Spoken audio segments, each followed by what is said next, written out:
Bab 189, sifat terbalik antara Dewi dan Sisal. Kalian tamatan apa? Tanya Kuni. Kami bahkan tidak sekolah. Kami hanya diajari membaca dan menulis. Kami tidak pernah mendapat pelajaran apapun selain membaca, menulis dan memasak.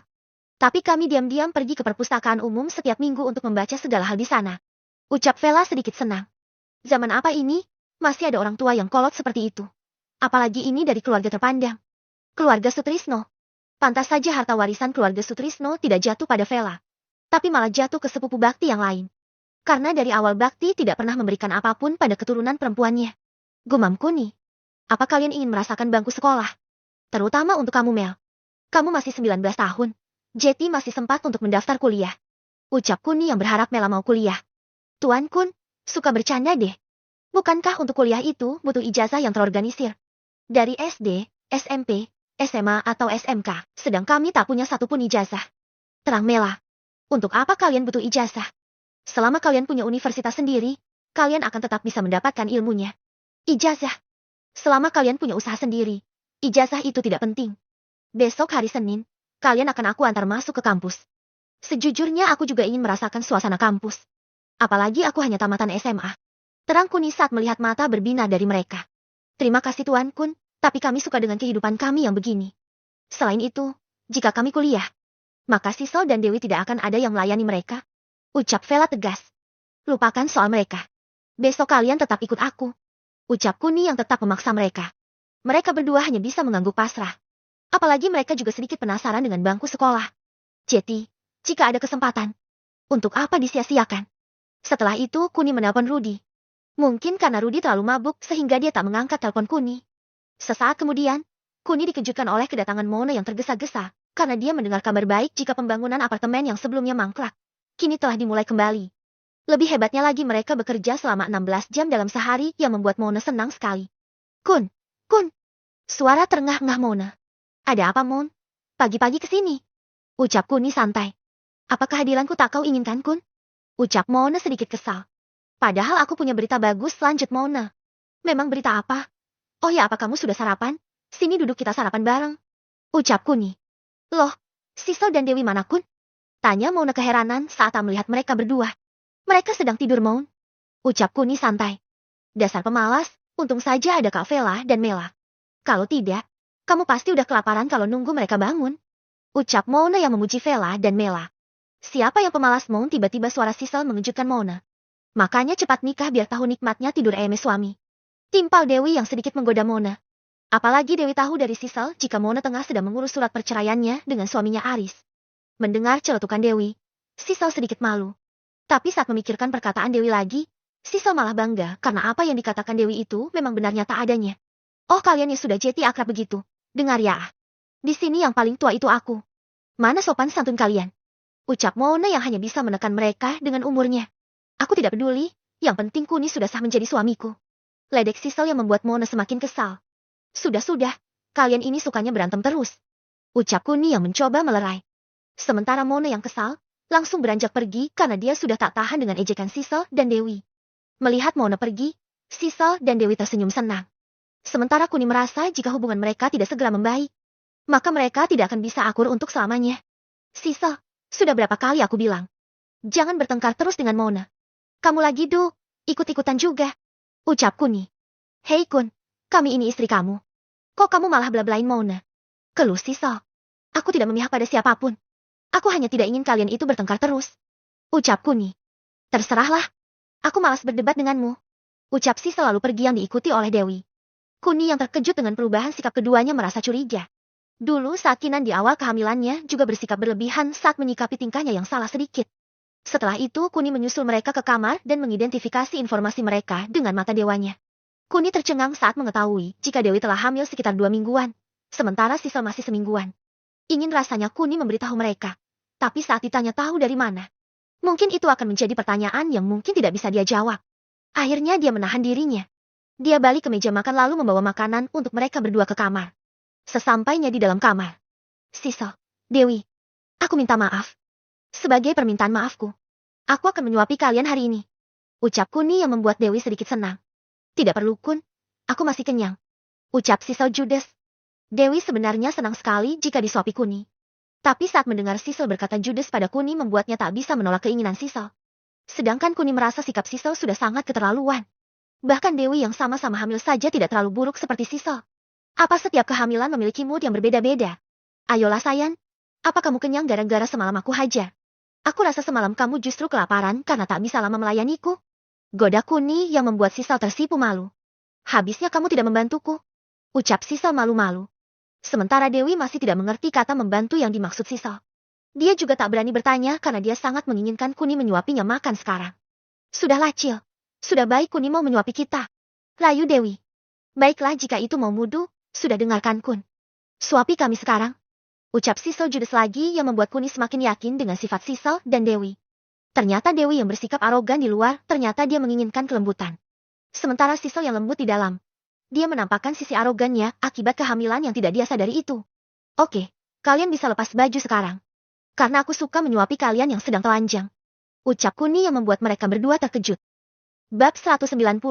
Saksi hidup kesuksesanku. Silahkan lepas baju kalian sekarang. Ucap Kuni. Hei Kun, apa semalam masih kurang? Keluh Sisel. Tidak juga. Hanya saja sikapmu sedikit keterlaluan Cil. Katakan padaku apa kamu sedang hamil. Ucap Kuni. Kamu juga ikut-ikutan Sisel terus. Katakan padaku apa kamu juga sedang hamil. Imbu Kuni yang hanya memikirkan cara ini untuk memberitahu mereka berdua kalau mereka berdua sedang hamil bersamaan. Tentu saja tidak Kun. Hanya saja aku kesal saat kamu lebih membela Mona daripada kami istri kamu sendiri. Keluh Sisel yang masih tak mengerti maksud pembicaraan Kuni. Baiklah, nanti aku belikan tes pack untuk kalian. Karena mood kalian itu sama seperti Kinan saat pertama kali hamil. Marah-marah gak jelas. Omel Kuni sambil menyuapi mereka berdua. Yang awalnya Sisel marah. Sekarang malah sebaliknya, dia yang dimarahi Kuni. Sementara Dewi hanya tersenyum kegirangan karena Kuni menyuapinya juga. Tanpa mereka sadari jika Kuni menyuapi mereka karena kehamilan mereka yang bersama-sama. Setelah selesai makan, Sisel ingin pergi ke perusahaannya. Dia ingin melihat perusahaan giok milik keluarganya. Sebenarnya hampir setiap minggu Sisel selalu melihat perusahaannya. Selain suasananya yang sepi, dia bisa melihat laporan secara rinci saat Pak Min menjelaskannya. Tunggu Cil. Besok aku dan Vela serta Mela ingin kuliah. Apa kamu bisa mengaturnya untuk kami? Ucap Kuni. Nanti aku akan berbicara dengan ayah Kun. Sekarang aku akan ke perusahaan dulu. Ucap Sisel lalu pergi meninggalkan mereka berdua. Sementara Kuni ingin pergi malah dicegah oleh Dewi. Dewi ingin bermanja dengan Kuni sehingga Dewi lebih senang saat bersama Kuni sekarang. Sedangkan Kuni hanya mengangguk karena Kuni tahu jika Dewi sedang mengandung anaknya. Mungkin karena bawaan bayi yang membuat Dewi menjadi manja sekarang. Hei Kun, aku merasa aneh akhir-akhir ini. Ucap Dewi. Aku kok ingin bermanja terus denganmu. Ucap Dewi lagi. Ya mungkin karena aku tampan kali. Ucap Kuni dengan pedenya. Ya kamu gak cuma tampan, tapi perkasa juga tahu. Ibu Dewi yang memang mengagumi Kuni luar dalam. Tapi aku curiganya itu kamu manja gini karena bawaan bayi itu. Apa kamu benar-benar hamil ya? Ucap Kuni yang membuat Dewi semakin penasaran. Apalagi saat mengingat malam pertama mereka. Dewi sedang dalam masa subur-suburnya sehingga kemungkinan dia hamil sekarang itu tinggi sekali. Apalagi saat mengingat jika Kuni adalah orang yang subur juga. Besok coba saya tes Kun. Tapi benar Kun. Aku sangat mencintaimu. Ucap Dewi dengan segenap hatinya. Ternyata, wanita yang dijuluki iblis oleh pengawalnya bisa ngegombal juga ya. Goda Kuni yang membuat Dewi tersipu malu. Dia tersipu malu bukan karena godaan Kuni. Tapi dia malu saat mengingat sudah lebih dari 50 tonggak laki-laki yang dipegangnya. Saat mengingat kejadian itu, mata Dewi terlihat membenci semua laki-laki biadab itu. Tapi berbeda saat dengan Kuni. Dia tulus sepenuh hati mencintai Kuni. Itulah perbedaan mereka dengan Kuni. Mereka hanya bisa memberi kesedihan pada Dewi. Tapi Kuni memberinya kepuasan batin yang selama ini dicarinya. Hei, Kun. Apa kamu mengingat saat pertama kali kita bertemu? Tanya Dewi pada Kuni. Hems, aku ingat. Kenapa? Ucap Kuni. Aku hanya penasaran saja. Bagaimana ada orang yang bisa kebal terhadap senjata api sepertimu? Tanya Dewi keheranan. Itu karena ini cerita fiksi Dewi. Jadi suka-suka penulislah. Hehehehe. Ceritanya panjang Du. Di samping itu aku tidak suka cerita yang sudah pasti tidak akan dipercaya. Buang-buang tenaga dan waktuku saja. Ucap Kuni yang mencoba mengingatkan Dewi. Tapi aku penasaran Kun. Tanya Dewi lebih manja lagi. Apa yang kamu inginkan Du? Sejujurnya ayahmu itu guruku. Dan aku akan membawamu ke sana untuk mengambil hakmu. Ucap Kuni yang mengubah konsep pola pikir Dewi. Hakku Kun? Tanya Dewi penasaran. Iya betul. Hak kamu mendapat warisan dari ayahmu. Terang Kuni. Sejujurnya aku tak mau Kun. Aku sudah cukup hanya dengan berada di sampingmu. Ucap Dewi karena dia hanya menginginkan Kuni. Jika itu maumu, Akan aku turuti. Oh ya, apa kamu mau ikut aku beli tes pack buat kalian? Ucap Kuni yang mencoba mengajak Dewi keluar. Baiklah, ucap Dewi.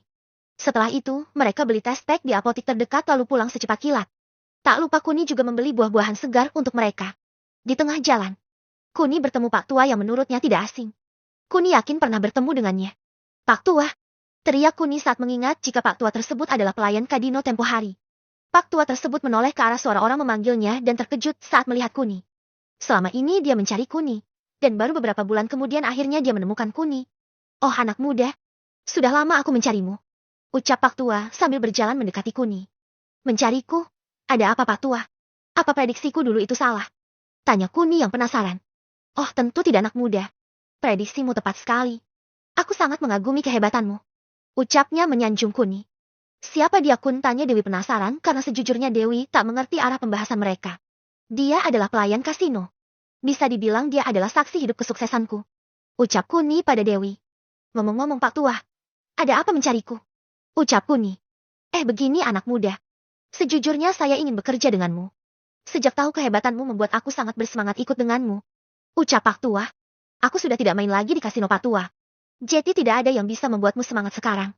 Ucap Kuni yang membuat Pak Tua sedikit terkejut. Padahal kemampuan Kuni sangat mumpuni. Tapi kenapa Kuni malah menyanyiakannya? Batin Pak Tua. Sayang sekali nak. Padahal kemampuanmu sangat bagus dalam melihat peluang. Puji Pak Tua pada Kuni. Jika ke kasino itu terlalu kecil Pak Tua, aku sedang mendirikan perusahaanku sendiri. Ucap Kuni yang membuat Pak Tua tersebut terkejut. Perusahaan apa anak muda? Tanya Pak Tua penasaran. Hanya perusahaan kecil-kecilan dan tidak ada hubungannya dengan judi. Terang Kuni. Sayang sekali, ucap Pak Tua sambil geleng-geleng kepala. Akhirnya mereka berpisah, di mana Pak Tua tersebut sudah hidup sedikit berkecukupan. Bab 191. Orang rumit keluarga Akbar. Guntur Akbar. Akhirnya mereka berpisah, di mana Pak Tua tersebut sudah hidup sedikit berkecukupan. Bahkan dia telah membuka usaha pertamanan yang dia kelola sendiri dari uang jackpot yang dikasih tahu Kuni. Sesampainya di rumah, Kuni baru ingat latihan yang akan dia tunjukkan pada Handi dan Mohan. Sehingga dia langsung menemui Mohan dan menyuruh Dewi masuk duluan. Jangan lama-lama ya Kun, aku kangen.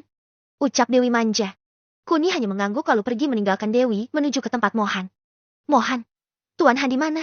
Tanya Kuni. Sebentar lagi beliau datang. Ucap Mohan. Baiklah, siapkan bata putih 3 buah Mohan. Cari yang besar dan kuat. Pinta Kuni yang mendapat anggukan dari Mohan. Setelah beberapa saat. Ada apa Tuan? Tanya Handi setelah sampai di depan Kuni. Oh Tuan Handi. Langsung ke intinya saja. Coba Anda serap energi sekitar, lalu pusatkan energi tersebut ke telapak tangan Anda. Setelah itu lepaskan ke arah batu bata tersebut. Terang Kuni sambil menunjuk batu bata yang berjarak sekitar 10 meter darinya. Oh Tuan, apakah menurut Anda itu akan berhasil? Bahkan aku tidak tahu maksud Anda. Ucap Handi kebingungan. Seperti ini Tuan Handi. Ucap Kuni lalu mempraktekkan jurus kepalan tinju harimau. Setelah beberapa detik batu bata itu hancur berkeping-keping saat Kuni mengayunkan tangan yang meniru gerakan orang yang sedang meninju. Tuan Handi, Mohan dan beberapa rekannya terkejut saat melihat batu bata di depan mereka hancur berkeping-keping. Lebih terkejut lagi bahwa mereka tak melihat apapun yang mengarah pada batu bata tersebut. Tahu-tahu sudah hancur berkeping-keping. Seperti itu Tuan Handi, seperti ilmu kulit transparan Anda yang tak terlihat oleh mata telanjang. Bahkan jurus kepalan tinju harimau lebih hebat dari sebuah pistol. Jika Anda mengarahkannya pada musuh, maka tubuh luar musuh mungkin akan tetap utuh. Tapi tubuh bagian dalam mereka kemungkinan akan hancur berkeping-keping seperti batu bata tersebut. Terang Kuni yang mendapat anggukan kekaguman dari yang lain. Tuan Anda hebat sekali. Apakah aku bisa mempelajari jurus ini? Tanya Handi sedikit cemas. Anda sudah bisa mengumpulkan sumber energi sekitar? Tentu saja Anda bisa. Hanya saja mungkin butuh waktu bagi Anda untuk mempelajarinya. Ucap Kuni yang memberikan sedikit harapan bagi Handi. Terima kasih Tuan. Saya akan mempelajarinya dengan sungguh-sungguh. Ucap Handi. Mohan, untuk pelatihan kalian saat ini hanya harus meningkatkan stamina kalian. Jadi pikirkanlah cara sendiri bagaimana meningkatkan stamina kalian. Ucap Kuni lalu pergi meninggalkan mereka. Sudah Kun? Tanya Dewi yang sengaja menunggu Kuni di teras rumah. Sudah Du, kenapa tidak masuk?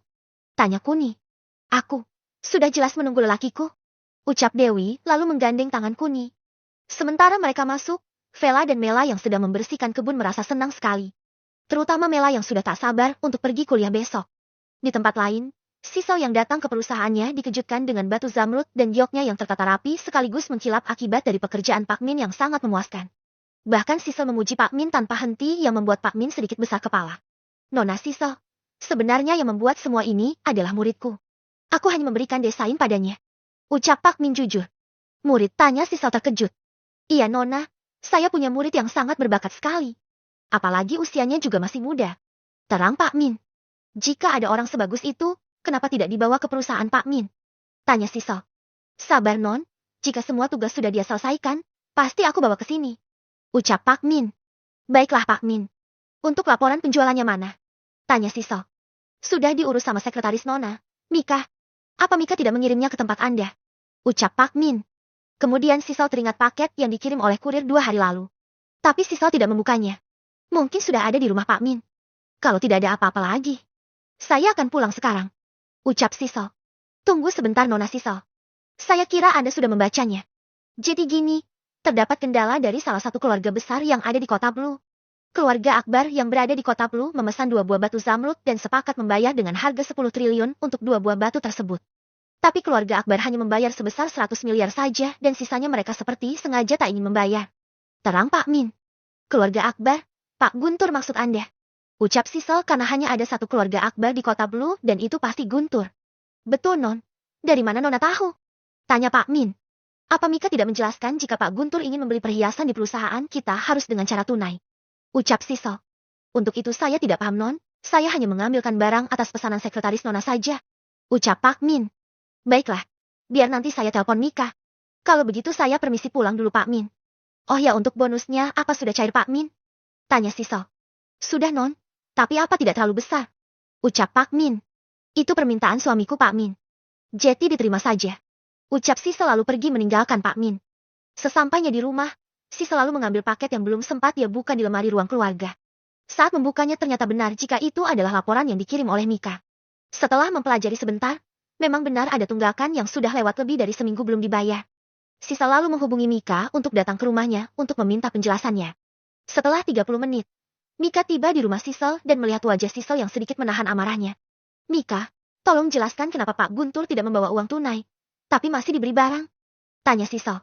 Begini Nona Sisal. Pak Guntur bilang hanya membawa 100 miliar, dan sisanya akan dibayar sore harinya. Tapi sampai sekarang beliau mangkir dari tunggakannya. Bahkan dengan sengaja beliau mempersulit kita. Ucap Mika. Bukankah kamu sudah tahu jika Pak Guntur itu orang rumit? Lalu kenapa masih dikasih barang Mika? Tanya Sisal keheranan. Bagaimana aku bisa menolak Non? Dia sedikit mengancam keluargaku. Apalagi hati Nona sedang berduka.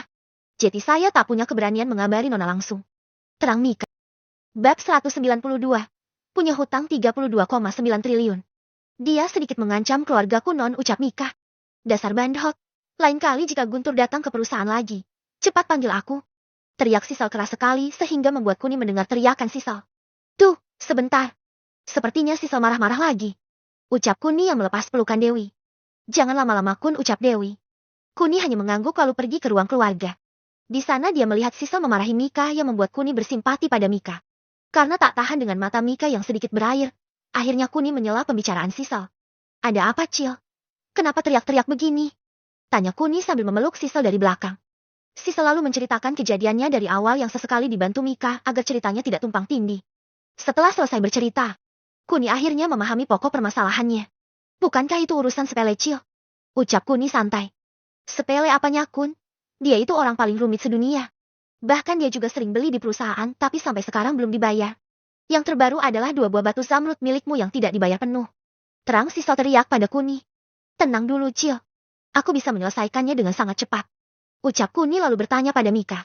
Mika, tolong ceritakan alasannya dia tak mau membayar hutangnya. Tanya Kuni. Alasan apa Tuan Kun? Banyak sekali Tuan alasannya. Dari yang ibunya meninggal, bisnisnya ditipu, anaknya kecelakaan dan yang terbaru anaknya masuk rumah sakit karena habis tawuran. Padahal saat kami mengirim orang ke sana, keluarganya sedang berkumpul dan tertawa terbahak-bahak seolah-olah keluarga mereka. Keluarga bahagia. Ini videonya Tuan. Ucap Mika sambil menyerahkan video pada Kuni. Setelah Kuni melihat video yang berdurasi 2 menitan itu, tersimpul senyuman jahat dari bibir Kuni yang membuat Mika tergidik ngeri. Ada apa Mika? Apa kamu ingin ikut aku ke sana? Naik helikopter loh. Ucap Kuni yang membuat Mika menolak mentah-mentah ajakan Kuni. Tidak Tuan, saya tidak mau. Ucap Mika. Oh tidak bisa. Kamu harus ikut. Ucap Kuni yang membuat Mika tak bisa menolaknya. Setelah itu Kuni pergi ke rumah Dewi di Blok S untuk menaiki helikopter. Karena di rumah Dewi sudah disediakan heliport dan juga garasi helikopter. Di samping itu, semua pilot dan sopir Dewi sudah standby di sana 24 jam penuh. Sesampainya di sana, Kuni menyuruh Mika untuk memberi lokasi rumah keluarga Akbar agar pilot bisa mendarat di lokasi terdekat. Tuan Kun, kami bisa mendarat di atap mall terdekat. Dan lagi, mall tersebut sudah sering menjadi tempat pendaratan kami saat bepergian ke kota Blue. Ucap sang pilot yang diketahui bernama Bisma. Bukan tanpa alasan Bisma mendarat di mall tersebut. Selain dia sering mendarat di sana. Jarak antara mall tersebut dengan kediaman keluarga Akbar hanya sekitar 1 kilometer saja. Apalagi di sekitar mall banyak taksi baik online ataupun offline yang sedang mencari penumpang. Jadi masalah kendaraan darat tidak akan mengalami kesulitan. Kuni hanya mengangguk mengikuti saran Bisma. Apalagi saat Bisma curi-curi pandang terhadap Mika yang membuat Kuni semakin mengerti jika Bisma ingin tampak hebat di depan Mika. Setelah hampir 35 menitan, akhirnya mereka sampai di atap mall tersebut. Kemudian Kuni memesan taksi dan mengarah ke rumah keluarga Akbar kurang dari 15 menit. Ternyata, hari Minggu di jalanan kota Blue terasa sesak sekali. Maklumlah karena kota Blue terkenal dengan kota 1000 industri. Jadi setiap weekend banyak muda-mudi yang bisa kita sebut pelancong sedang keluar hanya untuk bermain bersama pasangannya ataupun sekedar untuk mencari pasangan. Karena jika hari Senin sampai Sabtu mereka akan disibukkan oleh rutinitas kerja mereka yang padat. Ngomong-ngomong soal pekerja, apakah Mona sudah merekrut pekerja ya? Gumam Kuni. Tuan, kita sudah sampai di alamat yang Anda maksud. Ucap sopir taksi membuyarkan lamunan Kuni. Kuni lalu menoleh pada Mika dan melihat Mika mengangguk membuat Kuni yakin jika ini adalah tempat keluarga Akbar tinggal. Terima kasih Pak. Ucap Kuni pada Pak sopir taksi. Setelah itu, Kuni membaca semua tagihan yang ditunggak oleh keluarga Akbar dan dia merasa tercengang. Total akhirnya sekitar 12,4 triliun. Mika, apa totalnya benar sebesar ini? Tanya Kuni sambil menunjuk angka yang paling bawah. Bukan Tuan Kun, totalnya yang ini. Lanjut Mika saat membalik satu kali lagi dan menunjuk angka terakhir di bawah. 32,9 triliun. Batin Kuni. Baiklah kalau begitu, ayo kita masuk. Ucap Kuni. Permisi Tuan, mau mencari siapa? Tanya satpam yang paling depan. Apa Tuan Guntur ada? Saya ada urusan dengan beliau. Oh ya, kami utusan dari perusahaan Gyo keluarga Hartanto. Ucap Kuni. Maaf Tuan, Tuan Guntur sedang ada acara keluarga. Bisakah Anda kembali lagi besok? Ucap satpam tersebut dengan sopan. Saya tidak ada waktu Pak. Saya datang dari kota Malang. Sehingga waktu kami sangat berharga. Tolonglah Pak, panggil Tuan Guntur sebentar saja. Ucap Kuni sedikit memelas. Mohon maaf Tuan. Berapa banyak pun orang dari perusahaan Hartanto yang datang ke sini, Tuan kami tidak akan menemui mereka. Ucap satpam tersebut sedikit sinis karena memang benar. Apa yang baru saja dikatakannya adalah pesan dari Guntur sendiri. Hei Pak Tua, apa tuanmu itu manusia? Jika berhutang wajib membayarnya. Jika dia tak mau membayarnya, maka nyawanya yang akan menggantikan hutangnya. Ancam Kuni yang tidak digubris oleh satpam tersebut. Tentu saja satpam tersebut tidak menggubris dan juga tidak marah. Karena hampir semua utusan perusahaan Giok hanya bisa mengancam dan tak berani melukai mereka. Melihat dirinya tak dihiraukan, Kuni lalu menendang gerbang dengan kencang dan membuat kepingan besi berterbangan di mana-mana. Setelah itu dia masuk sambil berteriak-teriak nama. Guntur! Guntur! Sontak saja Guntur yang mendengar namanya dipanggil menjadi muram. Apalagi dia dipanggil namanya saja. Tidak ada kata tuan ataupun bos. Berdebah, siapa yang berani memanggil namaku langsung? Teriaknya setelah ada di depan pintu. Oh jadi kamu Guntur Akbar, ucap Kuni tanpa sopan santun. Siapa kamu? Ucap Guntur. Bayar dulu hutangmu, ucap Kuni tanpa menjawab pertanyaan Guntur. Kuni lalu melempar tagihan hutangnya ke muka Guntur yang membuat Guntur semakin murka. Dasar bajingan kamu. Aku akan membunuhmu di sini sekarang juga. Teriak Guntur lalu menyuruh anak buahnya untuk maju menghajar Kuni. Bab 193, jawab tolol. Berdebah, hajar dia. Teriak Guntur pada bawahannya. Lalu sekitar 10 orang bergegas mengerumuni Kuni dan Mika. Tapi anehnya, saat pengawal Guntur ingin mendekat, mereka tidak bisa maju lagi di jarak 2 meter dari Kuni. Ini yang membuat semua orang terkejut, termasuk Guntur. Sementara istri dan kedua anak Guntur menyusul ke depan karena mereka merasa cemas dengan suami dan ayah mereka yang tak kunjung kembali. Ayah kenapa lama sekali? Apa anjing itu belum pergi juga? Ucap Bani, anak bungsu Guntur yang berusia 22 tahun.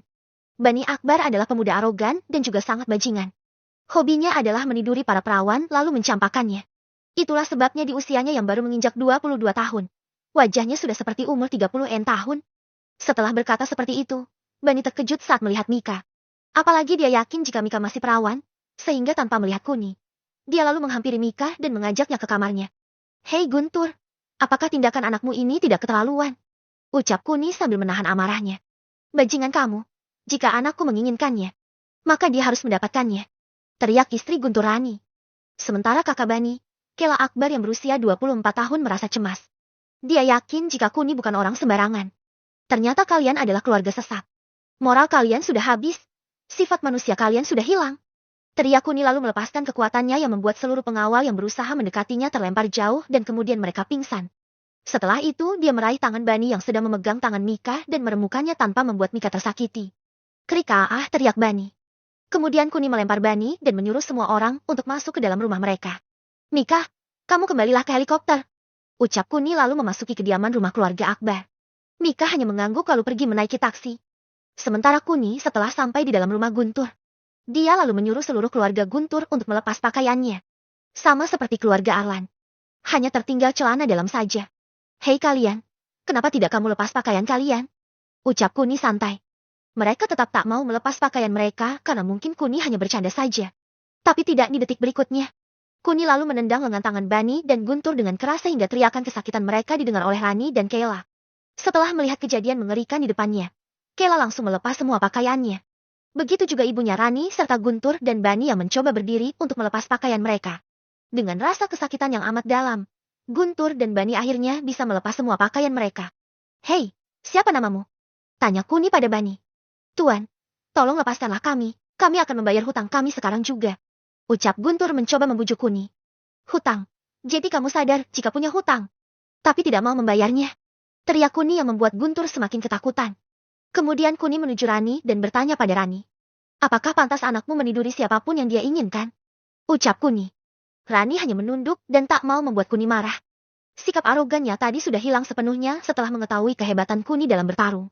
Jawab tolol, teriak Kuni pada Rani. Maaf tuan, kami salah, kami akan membayar hutang kami. Ucap Rani. Hutang? Hutang yang mana? Ucap Kuni lalu berjalan menuju Kayla. Kalian adalah keluarga biadab. Jadi sekarang, akan aku beri pelajaran bagaimana hukumnya keluarga yang terkutuk seperti kalian. Ucap Kuni lalu menyeret Kayla ke meja di depan semua orang. Setelah itu, Kayla dilempar di atas meja dan diposisikan seperti anjing. Setelah itu, Kuni membuka celananya dan mengarahkan tonggaknya ke liang mahkota Kayla yang membuat Guntur serta Rani tidak berkutik. Mereka tidak ingin mencegah tindakan Kuni. Ini yang membuat Kuni semakin penasaran. Hei, kenapa orang tuamu tak mencoba menyelamatkanmu? Ucap Kuni pada Kayla. Sementara Kayla dengan matanya yang berlinang air mata hanya bisa meneteskan air mata. Dia merasa hancur saat keluarganya sendiri tak ingin menyelamatkannya. Meskipun sehari-hari Kayla diberi kehidupan yang layak. Tapi Guntur dan Rani tak pernah menyayangi Kayla karena Kayla adalah anak Guntur dengan pembantunya. Sudah hampir 10 tahun Guntur menikahi Rani, tapi belum juga diberi momongan. Akhirnya dengan keadaan terpaksa, Guntur yang kondisi mabuk meludah paksa ibu Kayla yang sebelumnya adalah pembantu Guntur. Apalagi saat itu suasana rumahnya yang sepi karena Rani sedang ada acara di luar negeri. Praktis selama lebih dari 3 hari, Guntur selalu memperkosa ibu Kayla sampai mengandung anak yang diberi nama Kayla ini. Sedangkan perlakuan Rani kepada Bani yang terlampau manja membuat Bani seperti bajingan. Apalagi Rani selalu mencarikan daun muda untuk anaknya. Tujuannya hanya untuk melampiaskan kekesalannya terhadap Guntur, sehingga dia merusak anak kandungnya sendiri dengan dijadikan penjahat kelamin wanita. Awalnya Kuni ingin memperkosa Kayla, tapi saat mengetahui tangis Kayla yang penuh beban, akhirnya dia mengurungkan niatnya. Kemudian dia menghampiri Guntur, Rani dan Bani. Setelah itu dia menghancurkan kedua kaki serta tangan mereka. Hanya Guntur yang menyisakan satu tangan kanannya. Terdengar teriakan demi teriakan yang membuat mata Kayla berkedut. Apalagi Kuni menyiksa Guntur dan yang lainnya di depan mata Kayla. Setelah itu, Kuni membawa Kayla masuk ke dalam kamarnya dan menyuruhnya untuk memakai bajunya. Kemudian Kuni menanyakan masalah yang dihadapi Kayla. Awalnya Kayla diam, tapi saat mendengar ancaman Kuni membuatnya menceritakan semuanya. Setelah mendengar cerita Kayla, Kuni merasa kasihan dengannya. Hampir saja Kuni menghancurkan kehidupan Kayla. Kemudian Kuni berjalan ke arah Guntur dan menyuruh Guntur untuk mewariskan seluruh hartanya pada Kayla. Guntur tentu saja tak setuju. Tapi Kuni tak punya cara lain lagi selain membunuh Bani di depan Guntur dan Rani yang membuat jiwa mereka terguncang. Dengan terpaksa Guntur menandatangani surat kuasa yang mengatakan jika seluruh hartanya diwariskan pada Kayla. Kemudian Kuni kembali ke kamar Kayla dan menyerahkan bukti dokumen tersebut pada Kayla. Tak lupa Kuni sudah membunuh Guntur dan Rani serta membasuh tubuhnya di kamar Kayla, sehingga hanya ada Kayla yang masih hidup di sana. Hutang keluargamu masih belum dibayar. Ucap Kuni lalu pergi meninggalkan kediaman keluarga Akbar. Bab 194. Mau naik pangkat. Hutang keluargamu masih belum dibayar. Ucapan Kuni yang terngiang-ngiang di telinga Kayla. Kayla tidak mengerti kenapa Kuni menyelamatkannya. Bahkan dia berpikir jika Kuni adalah seorang maniak seks. Buktinya saja dia hampir memperkosanya. Apalagi dia ingin melakukannya di depan mata keluarganya sendiri. Akan sangat kejam jika Kuni memperkosanya di depan keluarganya sendiri. Itu akan menginjak-injak harga diri ayah dan saudara laki-lakinya. Tapi apa yang dilakukan Kuni sungguh sangat terbalik dari apa yang dipikirkan Kayla. Kuni justru menyelamatkannya dan juga membantunya mendapatkan haknya. Siapa pemuda itu? Gumam Kayla dalam hatinya. Sementara Kuni yang sudah meninggalkan kediaman keluarga Akbar langsung menuju mal menaiki taksi yang kebetulan lewat sana. Dengan perasaan yang sedikit bersalah, Kuni mencoba melupakan tindakannya pada Kayla. Meskipun Kayla tak secantik Dewi ataupun Sisa. Tapi bentuk tubuhnya yang bohai membuat Kuni tak bisa melupakannya. Beruntungnya Kuni tak jeti meruda paksa Kayla. Jika itu terjadi, mungkin Kuni akan merasa bersalah seumur hidupnya. Setelah sampai di atap mall, Kuni menyuruh pilot untuk kembali ke kota Malang. Sedangkan Mika meskipun awalnya penasaran dengan hasil yang didapat oleh Kuni hanya bisa berdiam diri saja. Apalagi dia melihat Kuni menghancurkan gerbang dan membuat beberapa pengawal keluarga Akbar terhempas dan pingsan dengan kekuatan yang tidak dia ketahui. Membuat Mika semakin kagum dengan Kuni. Sudah ganteng, baik hati, tidak pelit, dan kuat pula. Siapa wanita yang bisa menolaknya? Gumam Mika dalam hatinya. Ada apakah? Kok senyum-senyum sendiri? Tanya Kuni saat melihat Mika tersenyum. Oh tidak ada Tuan Kun. Ucap Mika lalu memalingkan mukanya. Sekitar 30 menitan, akhirnya Kuni tiba di atap rumah Dewi dan terkejut saat melihat Dewi sedang tidur-tiduran di kursi pantai di atap rumahnya. Kuni lalu bergegas menuju Dewi. Ada apa, Du? Kok kamu berjemur siang-siang begini? Tanya Kuni yang disambut pelukan oleh Dewi. Melihat Dewi dan Kuni saling berpelukan, membuat Mika sedikit canggung. Dia akhirnya turun duluan tanpa berpamitan pada Kuni. Aku sangat merindukanmu sayang. Ucap Dewi yang sepertinya sudah dimabuk cinta oleh cinta Kuni. Kamu kan bisa menunggu di rumah. Ucap Kuni. Dewi tak membalas hanya memeluk saja. Akhirnya mereka tidur-tiduran di atap sambil dinaungi payung pantai, yang membuat suasana romantis terjalin di sana. Kun, panggil Dewi yang mendapat deheman dari Kuni. Apakah aku bisa memilikimu selamanya? Ucap Dewi dengan nada-nada kelembutannya. Ada apa? Kenapa kamu tiba-tiba berkata seperti itu? Tanya Kuni keheranan. Aku tidak tahu kenapa, tapi sejujurnya aku sangat takut kehilangan kamu. Ucap Dewi. Kamu jangan khawatir. Aku tidak akan meninggalkanmu. Jadi aku akan selalu bersamamu. Ucap Kuni meyakinkan Dewi. Aku hanya takut saja kamu tiba-tiba pergi meninggalkanku. Ucap Dewi yang masih merasa jika Kuni cepat atau lambat akan meninggalkannya. Sudahlah Du, aku akan tetap di sampingmu. Aku tidak akan meninggalkan istriku. Ucap Kuni sambil mencium kening Dewi. Lama sekali mereka berpelukan sampai-sampai suara dering Kuni mengejutkan keduanya. Halo, ada apa, Moon? Tanya Kuni sesaat setelah panggilan mereka tersambung. Halo Kun, temanku katanya bisa bikin latihan ala militer. Ucap Mona di seberang telepon. Kapan dia bisa kemari? Tanya Kuni. Nanti sore juga bisa. Hanya saja untuk biayanya. Jangan pikirkan itu. Oh ya Mon, apa kamu sudah merekrut pekerjamu? Ucap Kuni memotong pembicaraan Mona. Buat apa aku merekrut pekerja? Bukankah itu tugas kamu Kun? Ucap Mona. Oh ayolah Mon, bukannya kamu sudah menjadi direktur sekarang?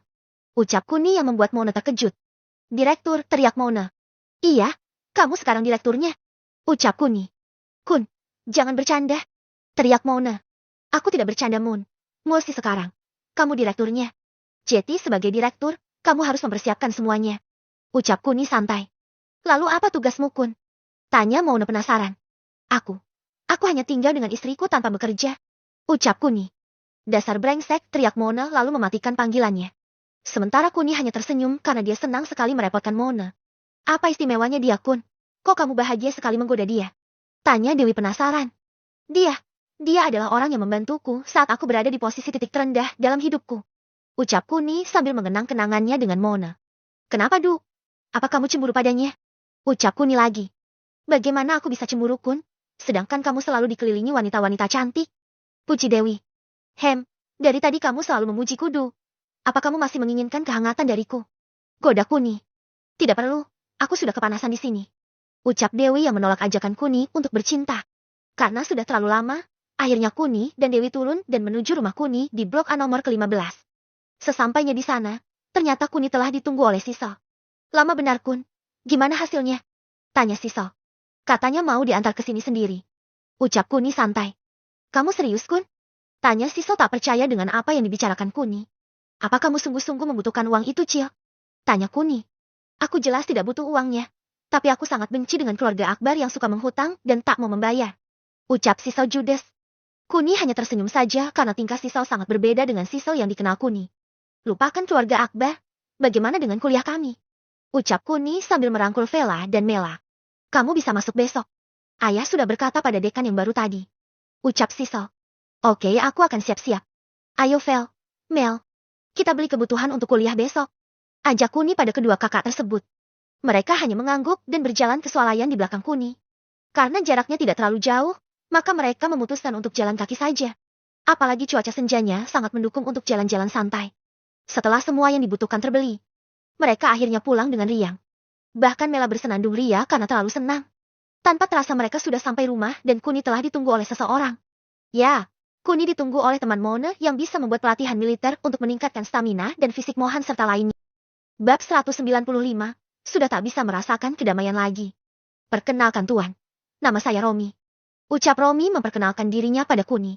Mendengar nama Romi, Kuni sedikit berkedut. Apalagi saat mengingat Romi. Laki-laki yang menghina Kinan, membuatnya sedikit kesal. Tuan, Tuan. Ucap Romi lagi memanggil Kuni yang sedang melamun. Oh, maaf. Aku tadi sedikit melamun. Ucap Kuni lalu menjabat tangan Romi.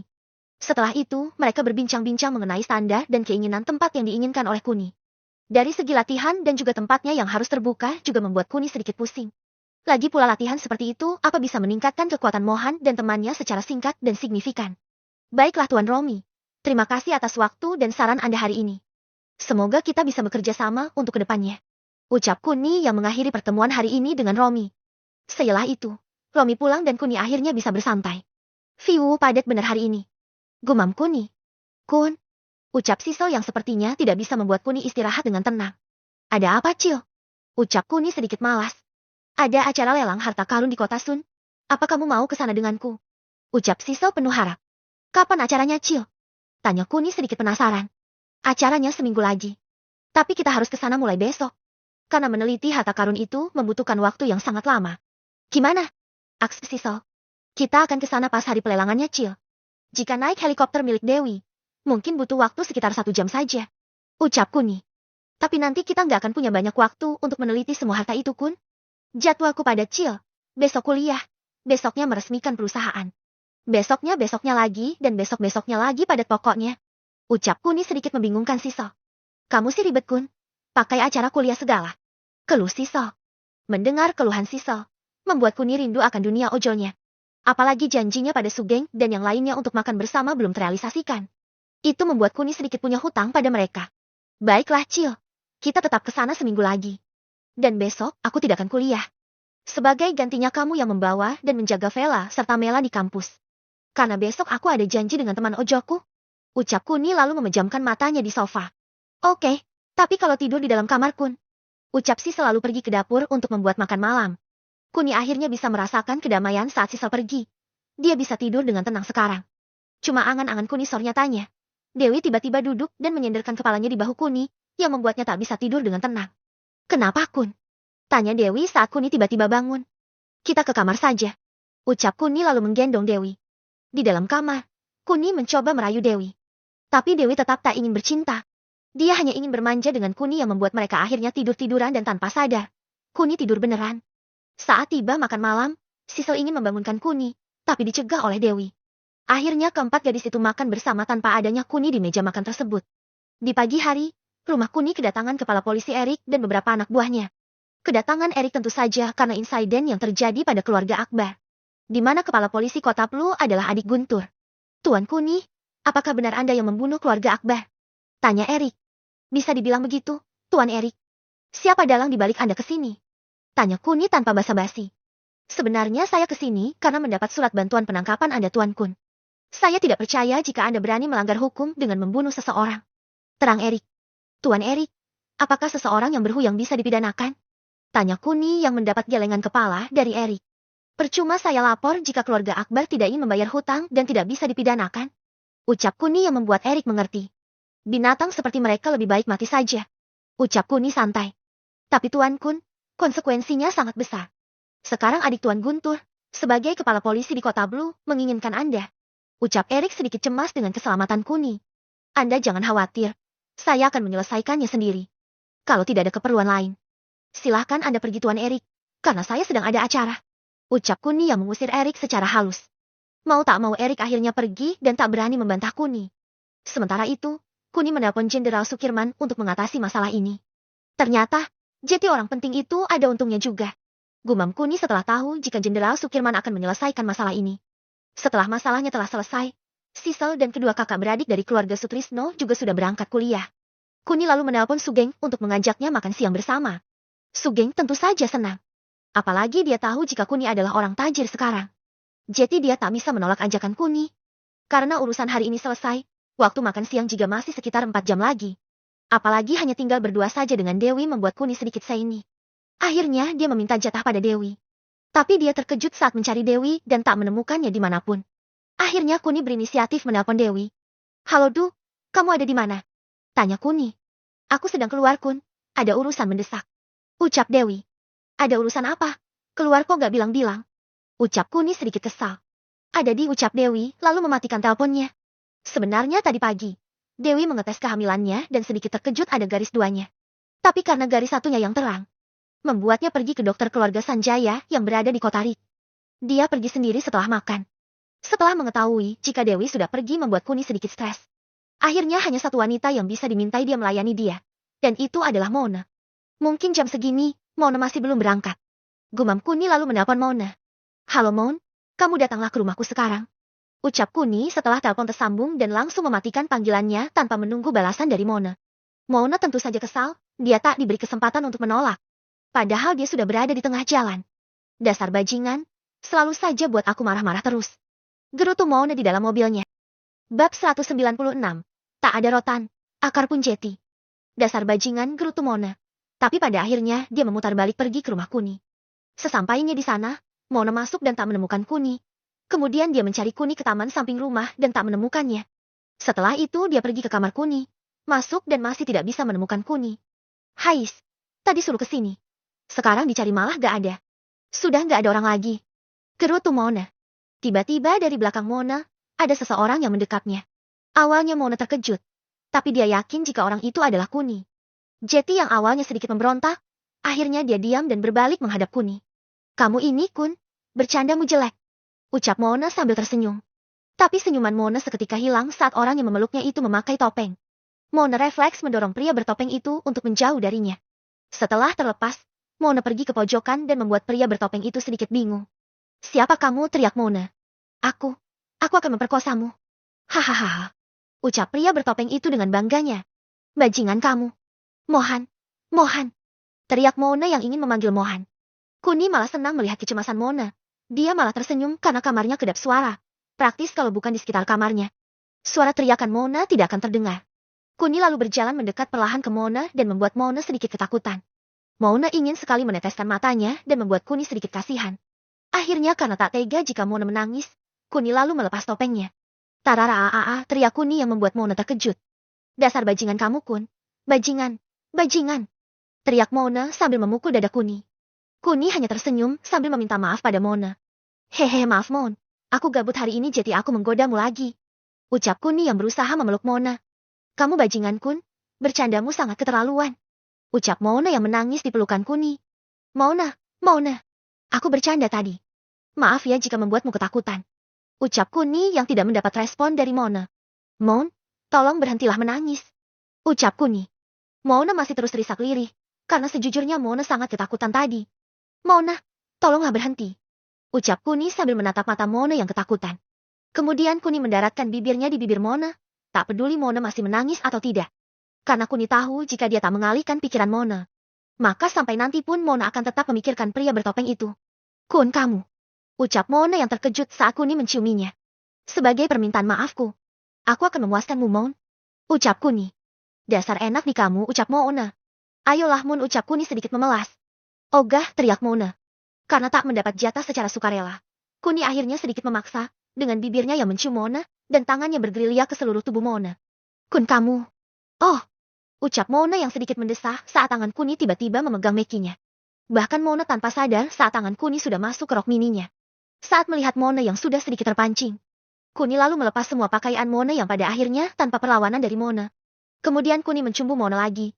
Kali ini Kuni mencumbui Mona sedikit liar saat mencium bau Mona yang ada mistis-mistis mengikatnya. Rupanya bau parfum yang dipakai Mona membuat Kuni semakin terangsang. Oh Kun. Racau Mona saat mekinya dijilati oleh Kuni. Oh Mon, kamu. Ucap Kuni lalu melanjutkan aktivitasnya. Setelah beberapa saat, Kuni lalu melepas seluruh pakaiannya dan saat tonggaknya keluar, membuat Mona terkejut dibuatnya. Kun ini, ucap Mona sambil meraih tonggak Kuni yang keras, panjang dan besar itu. Ini yang akan memuaskanmu, Mon. Ucap Kuni lalu mengulum bibir Mona sebelum pada akhirnya Kuni mengarahkan tonggaknya ke mahkota Mona. Tahan, Mon. Ucap Kuni lalu memasukkannya secara perlahan. Jelip desah Mona yang sedikit kaget karena tonggak Kuni sangat besar sekali. Bahkan lebih besar 3 kali dari milik mantan suaminya Aris. Cie Aris yang suka selingkuh memiliki titik yang kecil. Memang riset membuktikan jika yang suka selingkuh itu orang yang punya titik kecil. Mereka seperti tidak puas dengan pasangannya, padahal ketidakpuasan mereka disebabkan oleh titik mereka yang terlalu kecil. Kembali ke cerita. Oh Kun. Racau Mona saat Kuni memompanya dibarengi dengan liukan tubuh Mona yang membuat Kuni semakin cepat memompanya. Asya akan desah Mona. Gimana Mun? Enak. Ucap Kuni sambil menahan desahannya. Mona hanya mengangguk sambil meremelek.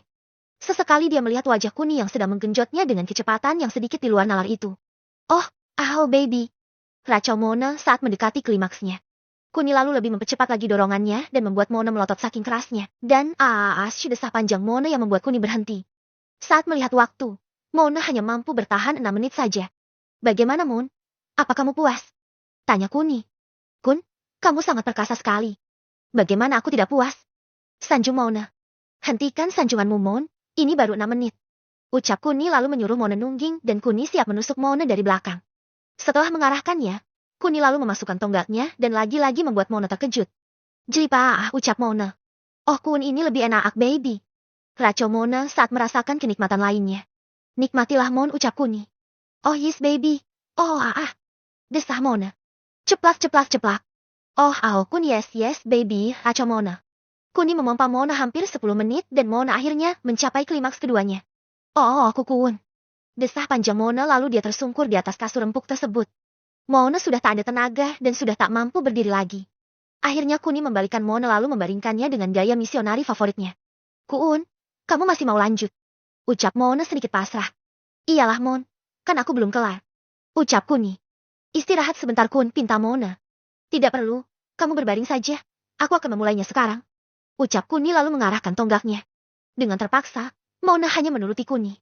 Mona lalu mendesah lagi dan lagi karena sejujurnya dia sudah tak punya tenaga untuk melakukan gerakan erotisnya. Dalam hatinya, Mona sedikit takut dengan nafsu dan keperkasaan Kuni diranjang. Bab 197. Aku sangat ketagihan MOON. Dengan terpaksa, Mona menuruti permintaan Kuni. Dia hanya bisa mendesah tanpa bisa bergerak lagi. Sementara Kuni terus menggenjot Mona, dia bahkan tak melihat wajah Mona yang semakin lama semakin suram, seolah-olah dia menahan rasa sakit. Semakin keras Kuni menggenjot, semakin keras pula Mona mendesah.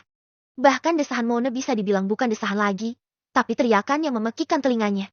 Setelah beberapa saat, Kuni akhirnya mencapai klimaks dan dia menghentikan aktivitasnya. Sementara Mona hanya terengah-engah lalu memaki dalam hati. Dia tak menyangka Kuni bisa menyiksanya hanya dengan bercinta saja. Bagaimana Mon? Apa kamu menikmatinya? Ucap Kuni sambil tidur di samping Mona. Kamu kejam Kun? Aku tersiksa tahu. Ucap Mona jujur dalam hatinya. Awalnya Mona memang menikmatinya. Tapi tidak untuk saat terakhir tadi. Dia benar-benar tersiksa. Meskipun mekinya tidak sampai bengkak. Tapi rasa perih akibat pelumasnya yang sudah habis membuatnya menahan rasa sakit sekitar 10 menit lebih. Dan itu tidak disadari oleh Kuni. Bagaimana kamu tersiksa Mun? Bukannya aku bermain pelan tadi. Sangkal Kuni karena bagi dia tadi temponya terlalu lambat. Berbeda saat bersama Dewi. Kuni bisa bermain dengan tempo 2 kali lebih cepat dari yang tadi. Kamu sungguh tak berperasaan Kun. Bagaimana kamu bisa tidur dengan seorang wanita dengan sikapmu yang kasar begini? Lihatlah punyaku lecet semua. Ucap Mona sambil menunjuk mekinya. Kuni hanya tersenyum lalu memegang meki Mona. Hanya kurang dari beberapa detik saja. Meki Mona sudah kembali normal dan membuatnya sedikit terkejut. Bagaimana bisa Kuni menyembuhkannya hanya sekali sentuh saja gumam Mona. Sudah baikan kan Mon? Sekarang kita lanjut ronde kedua Oki? Ucap Kuni. Cukup Kun. Aku sudah tidak kuat lagi. Bisakah kita akhiri sekarang juga? Pinta Mona. Hei Mon, kamu lemah sekali. Bahkan kamu lebih lemah dari Sisal. Sisal saja bisa bertahan 2 jam. Tapi kamu, hanya 30 menit saja sudah tak sanggup melayaniku. Keluh Kuni. Tapi aku serius Kun, tenagaku sudah habis. Ucap Mona yang masih dalam posisi tiduran. Mau tak mau, Kuni memberikan sedikit tenaganya untuk Mona dan sesaat setelah Mona merasakan bahwa tubuhnya sudah bertenaga. Mona lalu berinisiatif untuk ada di posisi atas dan Kuni yang ada di bawah. Melihat ada sedikit agresivitas yang ditunjukkan oleh Mona, membuat Kuni sedikit senang. Sementara Mona lebih memikirkan dirinya, sehingga cara terbaik adalah berada di atas dan memegang kendali permainan. Kun, apa kamu sangat menyukai olahraga ini? Ucap Mona sambil menaik turunkan badannya. Aku sangat ketagihan, Mon. Kenapa? Tanya Kuni. Aku tak menyangka kita bisa bersenggama seperti ini. Bahkan aku terkejut saat tahu betapa perkasanya dirimu. Ucap Mona memuji Kuni. Sejujurnya dulu aku pernah berpikir untuk menidurimu, Mon. Hanya saja saat itu kita masih kecil. Bahkan aku tak tahu caranya mengajak kamu pulang bersamaku. Ucap Kuni. Oh, jadi kamu memang mesum dari dulu, Kun. Ucap Mona. Terserah kamu mau bilang apa. Yang penting sekarang aku sudah bisa menidurimu. Ucap Kuni lalu menyuruh Mona berdiri. Kenapa, Kun? Tanya Mona keheranan. Tidak terasa, Mon. Sekarang aku yang akan mengambil kendali. Ucap Kuni lalu menidurkan Mona. Kemudian dia mengangkat kedua kaki Mona dan diletakkan di pundaknya.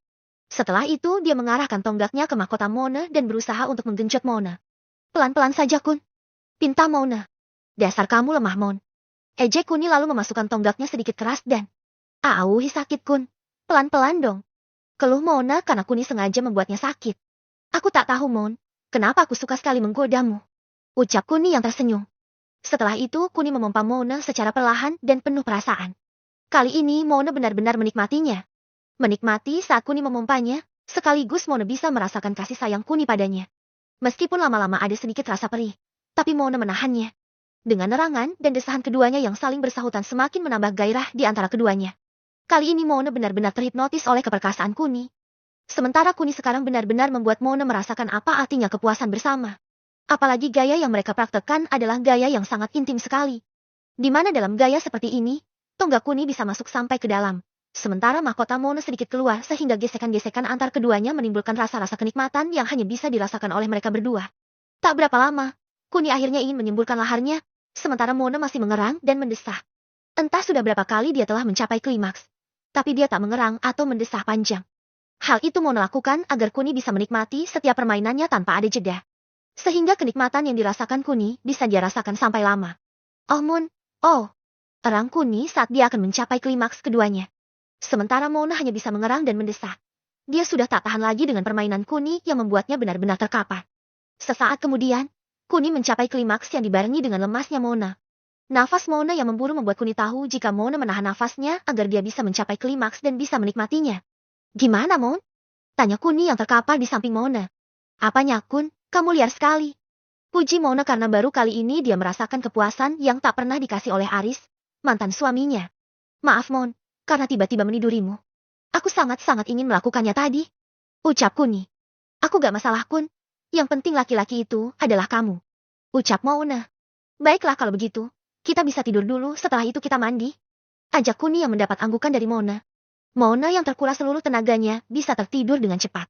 Sementara Kuni yang hanya pura-pura lemas di depan Mona berpikir jika Mona adalah wanita yang telah mencuri hatinya saat SMA. Sebelum dia mengenal Kinan, dia lebih dulu jatuh hati pada Mona.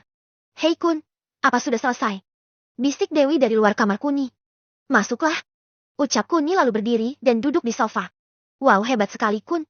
Kamu mampu membuat Mona berteriak kencang sekali. Puji Dewi pada suaminya itu. Bab 198. Reuni bersama teman seperjuangan. Wow, hebat sekali Kun. Puji Dewi. Hebat apanya? Padahal aku tadi sengaja minta ronde kedua agar kamu bisa ikut join. Ucap Kuni sedikit kesal. Maaf sayang. Aku tadi, ini. Ucap Dewi sambil memberikan amplop coklat pada Kuni. Hasil tes kehamilan tertulis di lembaran paling depan. Kamu hamil, Du. Ucap Kuni pura-pura terkejut. Iya sayang, tapi kandunganku lemah. Jadi selama 2 bulan ini aku harus berhenti melayanimu, dan fokus ke kandungan aku. Makanya aku tadi tidak masuk. Terang Dewi. Selamat ya sayang. Ucap Kuni lalu mencium perut Dewi. Jangan keras-keras sayang, keluh Dewi. Apa kamu sudah makan siang? Tanya Kuni. Belum. Kenapa sayang? Ucap Dewi manja. Kebetulan, nanti ikut aku ketemu teman-temanku. Aku ingin makan bareng mereka. Ucap Kuni. Oke, tapi aku mau ganti baju dulu. Nanti aja Du, nunggu Mona bangun. Lagian acaranya masih 2 jam lagi. Ucap Kuni. Ya udah Kun, aku mau ambil baju di rumah ya. Ucap Dewi yang mendapat anggukan dari Kuni. Tanpa terasa 1 jam telah dilalui oleh Dewi dan Kuni. Kuni lalu membangunkan Mona dan memintanya untuk ikut bersamanya. Apalagi nanti di sana juga ada Gempi, jadi nanti Mona tetap ada temannya. Setelah beberapa saat, akhirnya mereka bertiga berangkat ke salah satu resto ternama yang dipesan oleh Kuni. Dan Kuni terkejut saat melihat banyaknya teman-teman ojolnya yang menyempatkan waktu untuk makan bersamanya. Untung saja dia sudah menyiapkan amplop undian tadi. Kuni kira pasti yang datang hanya beberapa orang saja. Ternyata ada lebih dari 30 orang. Saat Kuni datang, semua menyalami Kuni dengan sapaan biasanya. Tak jarang mata mereka juga melirik Mona dan Dewi. Meskipun semua yang hadir lebih melirik Dewi yang kulitnya seperti bidadari di TV. Bahkan artis ibu kota akan minder jika berjalan bareng Dewi. Wai Kun, lama bener lu. Sapa Sugeng. Sedangkan Kuni hanya tersenyum lalu mengajak semua untuk masuk. Ceng, lu udah atur tempatnya. Terus makanannya juga. Tanya Kuni pada Sugeng. Untuk makanannya belum Kun, kita nunggu kamu dulu. Ucap Sugeng. Hei Kun, yang itu siapa Kun? Tanya Sugeng penasaran. Dia istri aku, ucap Kuni santai. Kayak bener lu Kun, dapat bidadari dari mana lu? Ucap Sugeng yang pasti terkagum-kagum dengan pilihan Kuni. Kuni hanya tersenyum, karena jika dilanjut, bakalan lama nanti. Sementara Mona, Dewi dan Gempi duduk bersama. Sedang yang lainnya asyik mengobrol dengan Kuni. Bahkan ada beberapa teman yang langsung terkejut karena sebelumnya dia tidak mengenali Kuni. Mereka saling bercengkrama. Apalagi Kuni yang sudah lama tidak anbit, saat berbicara dengan mereka, membuat Kuni semakin rindu akan pekerjaan yang melelahkannya itu. Tak jarang banyak yang bertanya kapan Kuni ngebit lagi. Tapi semua pertanyaan itu malah dijawab oleh Sugeng. Karena hanya Sugeng yang mengetahui kehidupan glamor Kuni. Tak berapa lama, hidangan yang dipesan Kuni tanpa sepengetahuan Sugeng dan teman lainnya tiba. Mereka terkejut saat yang datang adalah gurame bakar, bebek bakar, ayam bakar, dan gurita bakar. Apalagi porsi yang dipesan Kuni adalah porsi 1 ekor utuh yang membuat semua orang senang. Di saat Kuni dan teman-temannya menyantap makanan dengan lahapnya, Mona justru tampak sedikit lesu.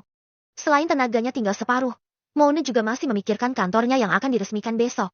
Apalagi tim yang ingin dibangun Mona hanya ada beberapa orang saja. Sehingga membuat Mona sedikit khawatir. Ada apa, Mon? Kok gelisah gitu? Tanya Gempi. Sudah kamu ngobrol sama bidadarimu saja? Ucap Mona yang sedikit kesal. Bagaimana Mona tidak kesal? Sejak tadi, Gempi hanya bicara dengan Dewi. Bahkan Mona seperti tak terlihat oleh Gempi. Yang lebih parahnya lagi, Mona adalah teman Gempi. Tapi situasinya sekarang terbalik. Dewi lah teman Gempi. Ditanya baik-baik, jawabnya malah judes. Pantas aja kalah saingan marah-marah. Ucap Gempi. Hei Gembrut, bisa diam gak? Teriak Mona yang membuat Dewi tertawa. Ternyata dimanapun Mona berada, dia selalu menjadi bahan lelucon. Batin Dewi.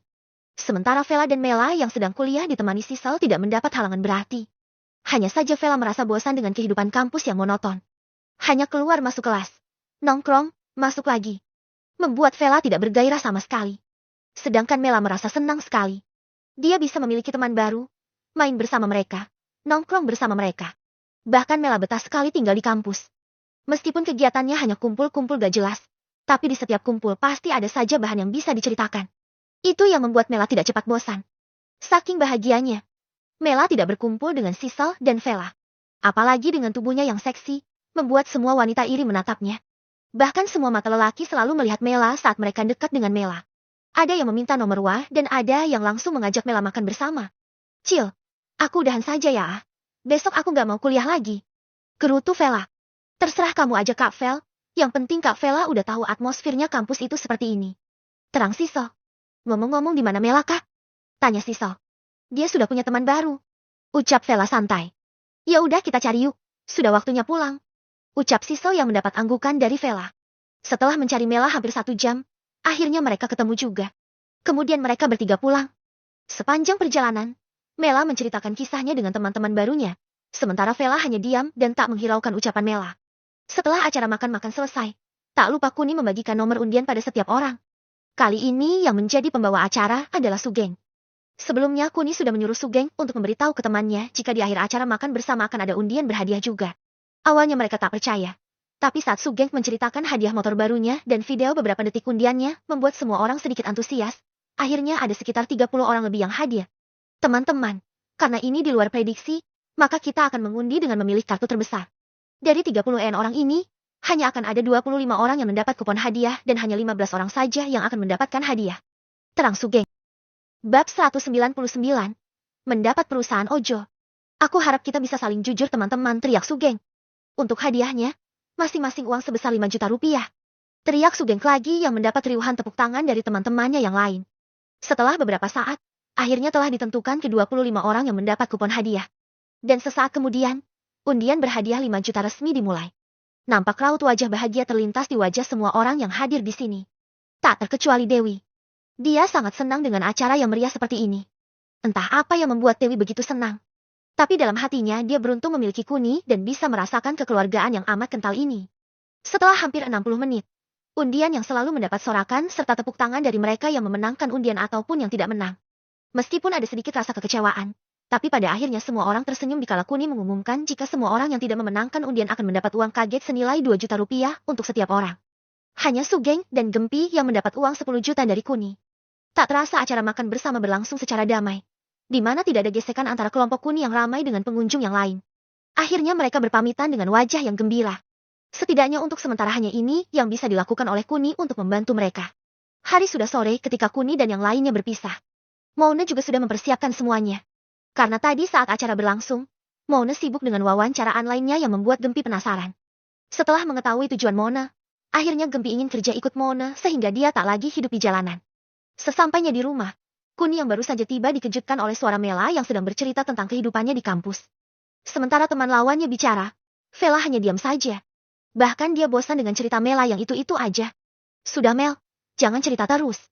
Karena aku tidak minat kuliah lagi. Keluh Vela. Kakak ini, bukannya rutinitas kampus itu hampir sama dengan memasak. Ada waktunya memasak, ada waktunya istirahat, ada waktunya kuliah, ada waktunya nongkrong. Terang Mela. Tapi tetap aku tidak suka. Aku lebih suka di sini.